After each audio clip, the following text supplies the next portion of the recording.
नमस्कार, मैं हूं कुलदीप कुमार राउत और आप देख रहे हैं फॉरएवर न्यूज। बिहार इन दिनों राजनीति से दूर हट करके क्राइम की दुनिया में फेमस होता हुआ दिखाई दे रहा है। ऐसा मैं क्यों कह रहा हूं? मैं खुद एक बिहार से आने वाला लड़का, खुद एक पत्रकार, आज मैं इस बात का गवाही दे रहा हूं जो बिहार में सिर्फ और सिर्फ विकास को अगर हम दूर कर ले तो अभी के माहौल में देखें तो अभी सिर्फ और सिर्फ क्राइम ट्रेंड कर रहा है। सम्राट चौधरी यूं कहते हैं, हमने तो AI कैमरा 4000 से ज्यादा लगा दिया है। क्या यही आपका AI कैमरा है जो हमला होने से पहले जो है पहचान नहीं पाया और अभी तक आप आरोपियों को पहचान नहीं पाए? कार्रवाई के नाम पर आपने क्या किया है? गिरफ्तार करना कार्रवाई नहीं होता है महोदय। इसी पर चर्चा करेंगे। नंदा सर हमारे साथ मौजूद है, तमाम मुद्दों पर बेबाकी से बयान रखना। आपका बहुत बहुत स्वागत है। आते ही आपने कहा खान सर कोचिंग पर हमला हुआ है, ये काफी निंदनीय। खान सर सिर्फ और सिर्फ बिहार ही नहीं बल्कि पूरे देश भर में जो है एक प्रसिद्ध टीचर है, एक ईमानदार टीचर है और एक जो है प्रतिष्ठित टीचर है, उसके संस्थान पर हमला होना क्या दर्शाता है? हाँ, निश्चित रूप से इसमें कहीं ना कहीं शिक्षा माफियों का, सरकार का और कहीं ना कहीं जो प्रदेश की भी सरकार है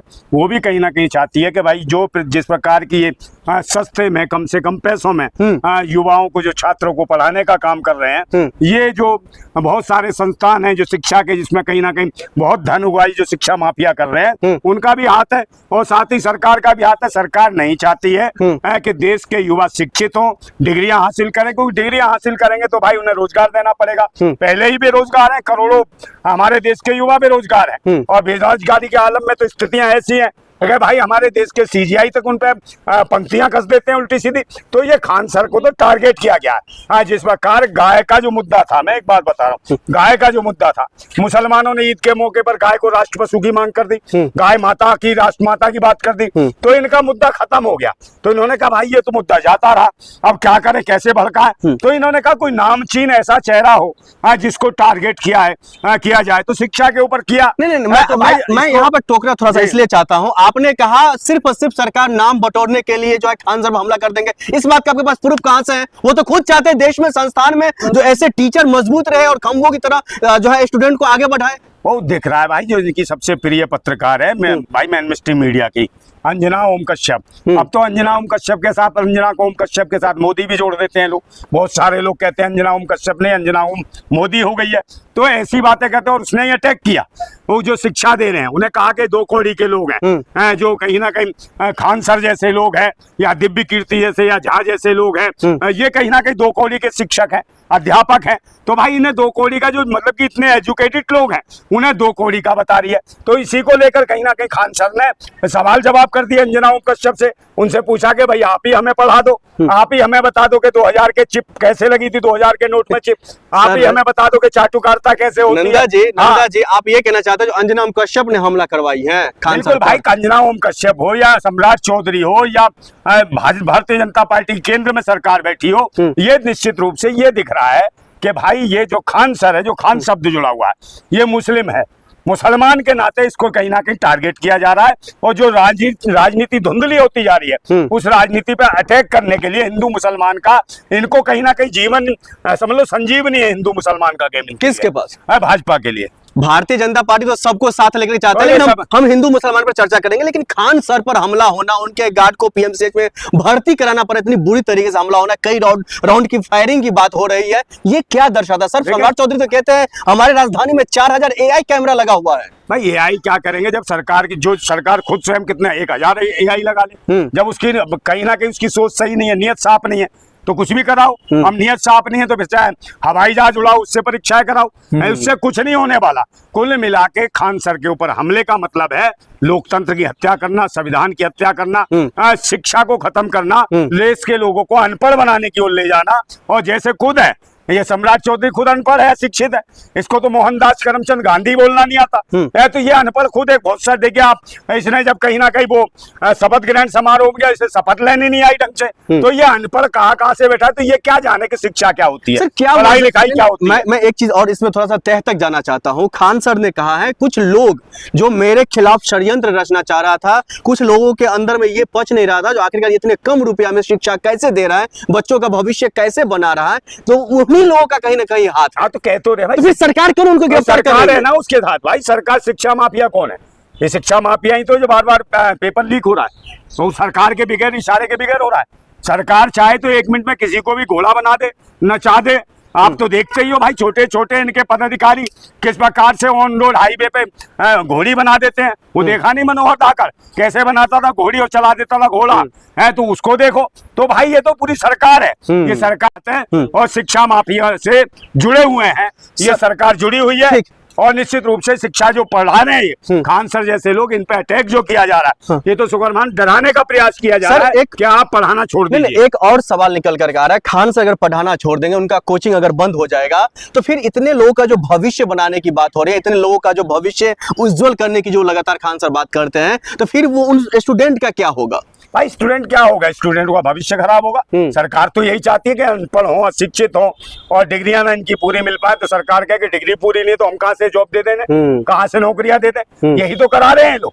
और ये काम हो जाएगा तो भाई इनको भी कहीं ना कहीं मुकदमे डाल देंगे। और ये चाहते हैं कल जब इस तरीके से खान सर को आउट ऑफ रेंज कर दिया जाएगा तो खान सर राजनीति में आ जाए, फिर हिंदू मुसलमान का करेंगे खेल। देखिए ये राजनीति करना चाहता था खान सर, तभी इसने बच्चों को पढ़ाया, फ्री में ये कराया। तो खान सर को टारगेट करके कुल मिला के भाजपा सरकार का एजेंडा है सर कि सबसे पहले टारगेट जो मुसलमान है, मुसलमान करोगे। खान जो है मुसलमान है। आप बार बार खान मुसलमान, आप बार बार जो है टारगेट करने की बात कर रहे हैं। यही बिहार है जिस बिहार में हरा गमछा आए दिन इतना प्रचलित हो गया है, जो कहा जाता है जो हरे गमछे वाले को भी पहचाना जा रहा है। हाँ तो हरे गमछे वाले क्या, हरे गमछे वाला कौन नहीं पहनता, हरा गमछा तो किसान पहनता। लेकिन आरजेडी को टारगेट किया जा रहा है, जो राजनीतिक विश्लेषक है वो कह रहे हैं हम आरजेडी को टारगेट करके बताया जा रहा है। तो आरजेडी क्या है, क्या आतंकवादी है क्या आरजेडी? पार्टी तो है देश की। उनके पार्टी में तो कार्यकर्ता कम है, गुंडे ज्यादा बड़ा। कोई गुंडे नहीं है, गुंडे तो ये देख रहे हैं ना इनकी सरकार में गुंडे आ रहे हैं, खान सर के ऊपर अटैक कर रहे हैं। भाजपा ही तो है ये सारे गुंडे, और कौन है?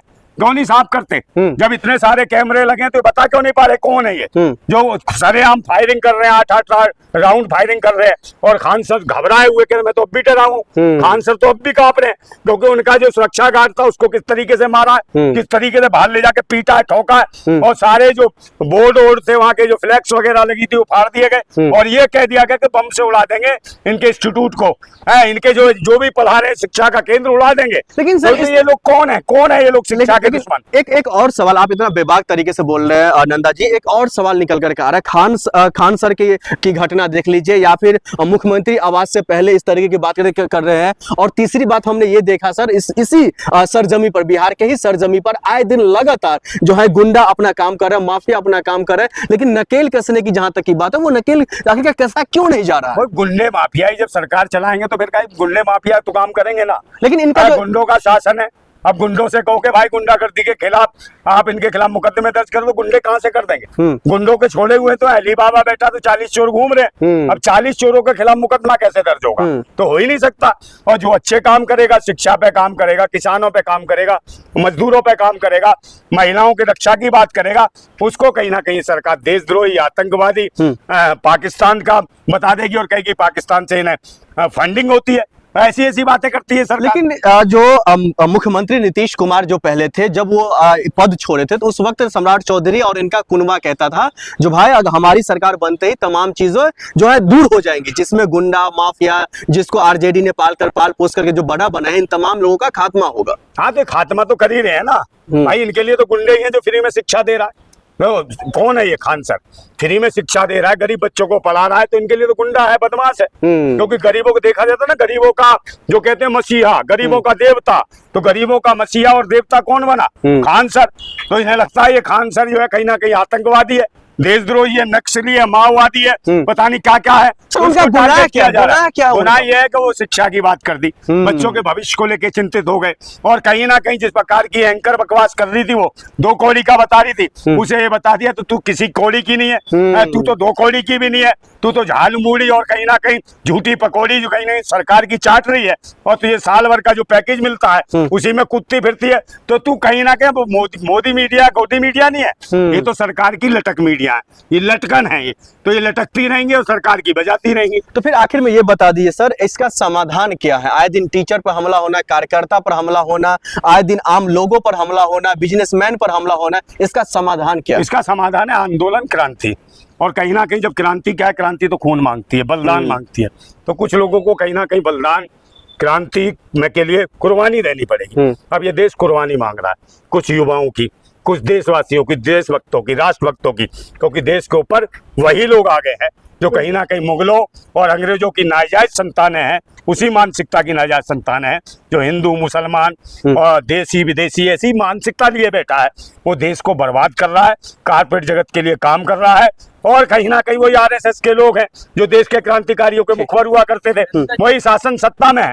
वो नहीं चाहते किसान, जवान, महिला या इनको कहीं ना कहीं भागीदारी मिले, और इसी भागीदारी के खिलाफ है सरकार। ठीक है, बहुत शुक्रिया बातचीत करने के लिए। अब ऐसे में देखना ये होगा दर्शकों, जो आने वाले वक्त में, जिस तरीके से नंदा जी ने साफ तौर पर स्पष्ट कर दिया है, जो आने वाले वक्त में देश जो है, देश के साथ साथ जो बिहार वासियों का कहीं ना कहीं क्रांतिकारी के दौर में क्रांतिकारी के लिए जो है उतरना पड़ेगा। उसके बाद ही इन तमाम चीजों का समाधान निकल कर आएगा। आप लोगों को क्या कुछ लगता है, हमारा कॉमेंट बॉक्स आपके लिए खुला हुआ है। आप देख रहे थे फॉरएवर न्यूज। नमस्कार।